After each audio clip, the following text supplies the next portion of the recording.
Pakinggan po ninyo nating lahat itong mga tanong naman ni Congressman Benny Abante ng Maynila na siyang chairman ng Committee on Human Rights na kasama sa Quad Committee na binuo ng Kongreso para sa investigasyon ng mga ginawa o mga nangyari noong nakaraang administrasyon. Pakinggan po natin itong question and answer between Jimmy Guban at Congressman Chairman Abante. Hindi ka ba natatakot bumalik sa kulungan pagkatapos ito? Your Honor, sana wag na muna doon. Makahanap muna ako habang sa ibang kulungan na safe naman ako. Pero para po sa katotohanan, Your Honor, I have to do this. Para po sa bayan. Yung basihan ng kaso mo ay tungkol sa Dangerous Drugs Act. Di ba? Opo, Your Honor. Bakit? I mean, akala ko ba gusto mong sabihin sa amin yung mga tao na tungkol sa droga? Bakit ang kaso mo tungkol sa dangerous drugs? Ikaw ba nag-i-import ng illegal drugs noong panahon na ikaw ay intelligence officer ng customs? No, Your Honor. Wala pa akong involvement kahit anong importation. Okay. Pakisabi nga sa amin kung anong pagkakilala mo kay Colonel Asierto. Sino ba ito? Paki-refresh ang memory sa amin ngayon. Ano ang pagkakilala mo kay Colonel Asierto? Si Colonel Asierto po, Your Honor, during that time, is an active PNP officer ng Philippine National Police. He was, pagkakilala ko sa kanya, galing pa sa PAOK TF. Retired na siya ngayon? Ngayon po ay retired na. Anong pagkakilala mo sa kanya? Well, marami hong huli yan tungkol sa illegal na droga. Marami na hong kinoordinate yan sa Bureau of Customs secretly. Halos top secret pa namin na ginagawa, nahuhuli nila sa labas. So I trust him and I'm sure he trusts me also dahil marami na kaming nahuli sa labas nila pagtungkol sa operasyon ng illegal na droga. So doon ka sa kanya nagtapat ng buong katotohanan? Yes, magkasama po kami matagal na rin. Magkakilala kami for almost more than 20 years. Nasaan si Colonel Asierto ngayon? Mula po nung makulong ako, nakikita ko lang siya sa balita. Hindi ko po alam kung nasaan siya eksakto ngayon. Itong si Paul Gutierrez na lumapit sa iyo, sabi mo, na ang nagsabi sa iyo, wag mong banggitin ang mga pangalan nila Pulong, Michael Yang at Man. Alam namin kung saan nakatira ang pamilya mo. Alam din namin na nasa Makati ang anak mong lalaki. Sino si Paul Gutierrez? Your Honor, sa aking pagkakalam, hindi ko yung personal na kakilala. Yan ay tiga-media noon pa. Namamasyal yan sa bureau. Naniniwala ka na ang media pwedeng tumapot sa iyo ng ganito? Your Honor, ang media ba ay nananakot ng ganito? sa dyaryo, kung manakot, grabe, lalo na po yung personal. At alam ko pong meron silang grupo na nag-iikot ng mga media. Mayroong silang grupo. Yes, Your Honor. Mr. Chair, inaamin din po at nagpe-testify si Mr. Guban na meron pong grupo ang media na katulad ni Paul Gutierrez. Ganun ba yun? Katulad po na nagsusulat sa dyaryo nila Paul Gutierrez sa tabloid. Okay. Ano ang pagkakilala mo kay Benny Antiporda? Bakit siya nadamay dito? Your Honor, hindi ko gaano kilala yan except his name.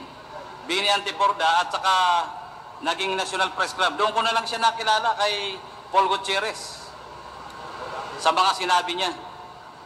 Hindi familiar raw sa akin. Ang alam ko lang po sa Bureau of Customs, sa intelligence report namin, namamasyal. Pero ganun lang, wala po akong kilala na ano pa man sa kanya. Hindi mo siya kilala masyado? Hindi po. Hindi mo alam na siya ay media rin? Alam ko lang po, dahil nasa National Press Club, nababasa ko rin po yan minsan sa news, na he was, I think, became a president of the National Press Club. Ito pong Miss Mangawang, na saan to involved? Ito Miss Mangawang, siya ba ay kasama sa Becca ba, trading shipment? No, Your Honor, si Miss Mangawang ay empleyado po, Deputy Collector ng Bureau of Customs. Empleyado ng? Bureau of Customs.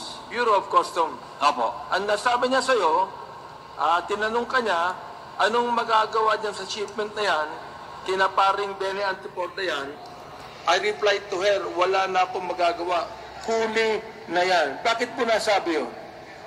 Opo, dahil talagang nandun na, apprehended na, properly reported na, at alam kong malapit ng buksan.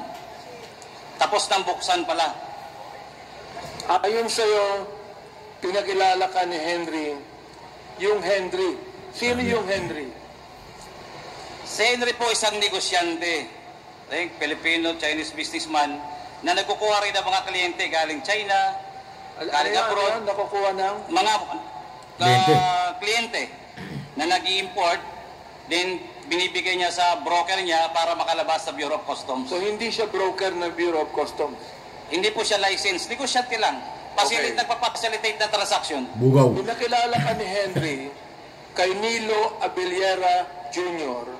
Pixer, o mas dating. kilala bilang Small, na ang sabi mo ay First District Councilor ng Davao. Tama ho ba yun? Opo, Your Honor. Hanggang ngayon ba ay siya ay konsehal?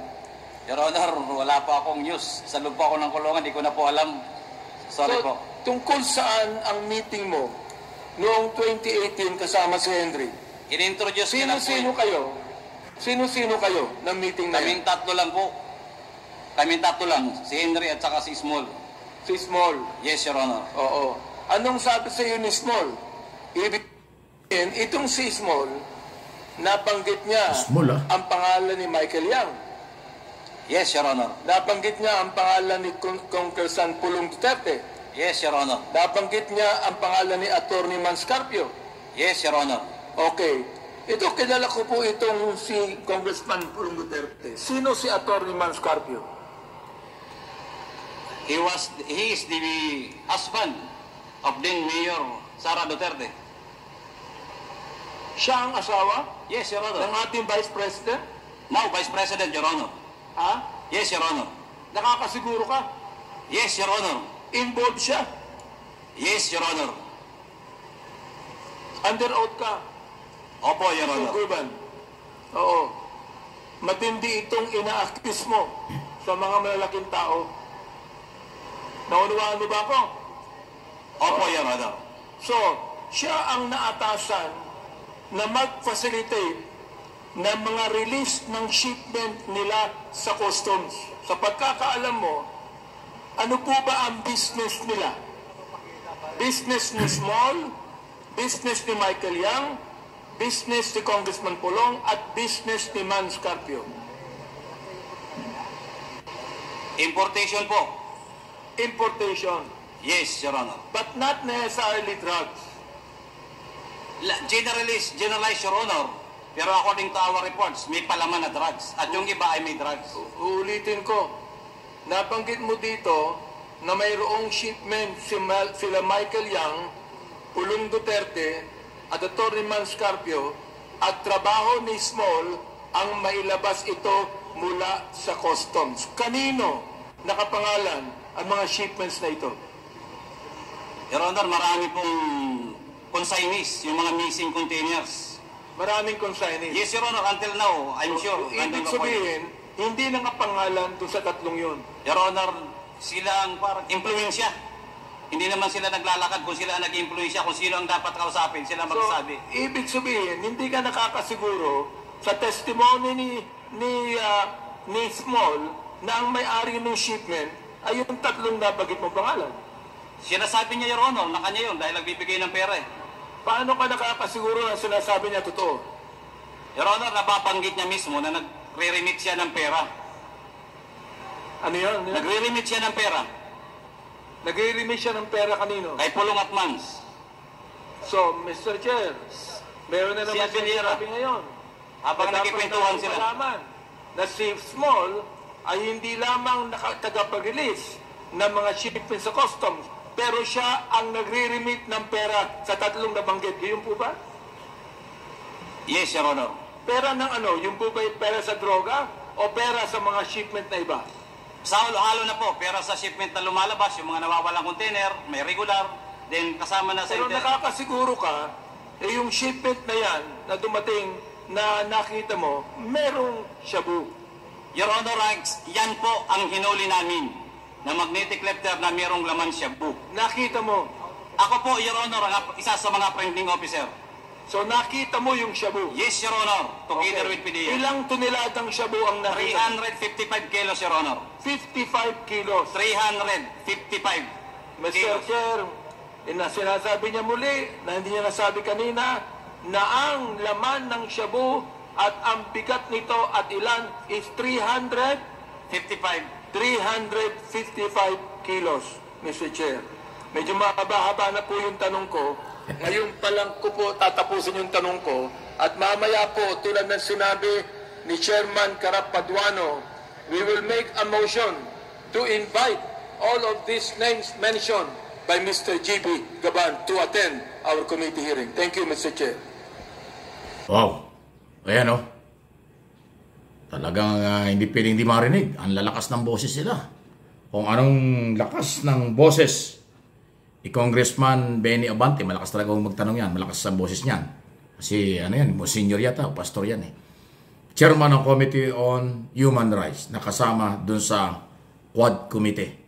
Ganon din kalakas sumagot ng yes at pagpapaliwanag si Jimmy Guban, ang testigo ng komite tungkol sa mga activities umano sa customs ng nakaraang administrasyon. So consider yung small na tinatawag ng Davao. Wow! Ano po ang inyong masasabi rito? Matitindi po itong mga pinagsasabi. Talagang matinding mga pasabog na mga balita. Paki-like lang po ninyo ang ating mga video sa Mike Abe Opinions at MA Pinoy TV. Subscribe and follow.